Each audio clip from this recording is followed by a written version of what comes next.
Bhaskar Dev, high court advocate, movie artist. ఈరోజు రచయిత్రి శ్రీమతి లలితా చెడ్డి గారు రాసినటువంటి కవిత పేరు పుట్టినరోజు. పుట్టినరోజు పండుగ అనేటువంటిది అందరికీ కూడా చాలా ఆనందదాయకమైన విషయం, సంవత్సరానికి ఒకసారి వస్తుంది కాబట్టి. ఇప్పుడు ఆ కవిత నేను చదివి వినిపిస్తాను. పండుగలు ఎన్ని వచ్చినా పుట్టినరోజు పండగ ఆనందమే, అపురూపమే. వేరు అనుబంధాలు పెనవేసుకున్న ఆలుబిడ్డలు, మిత్రులు, బంధువులు నడుమ హడావిడిగా జరిగే సంబరమే ఇది.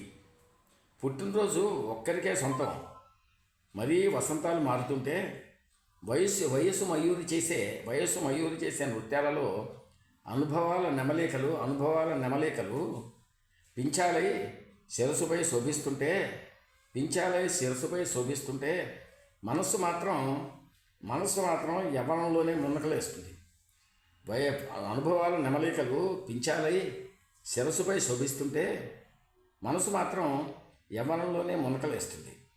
అలుపెరగని ఎన్నో పోటాపోటీగా పరుగులు తీస్తుంటే శతమానం భవతిలో ముచ్చటగా పూర్తి చేసుకుని సహస్ర చంద్రోదయ దర్శనానికి పరుగులు తీస్తున్నా కొంటెతనం మరవక వెన్నంటే ఉన్నా వెలుతిరిగే కాలంతో పనిలేక వెల తెలలతో అలిసిన ఊరుకోక ఆశల హర్మ్యాల సోపానాలు ఎంచక నిత్యం సాహిత్యం సహవాసం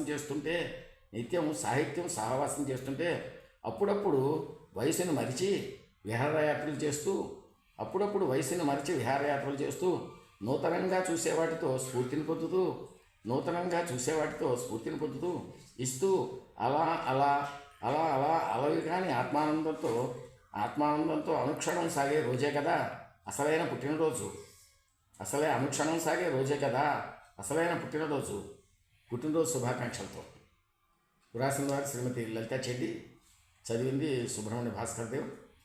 ఇది retired principal of degree college doctor Hari Sanath Kumar గారికి నేను ఇస్తున్నటువంటి గిఫ్ట్, పుట్టినరోజు సందర్భంగా ఇచ్చినటువంటి గిఫ్ట్ ఇది.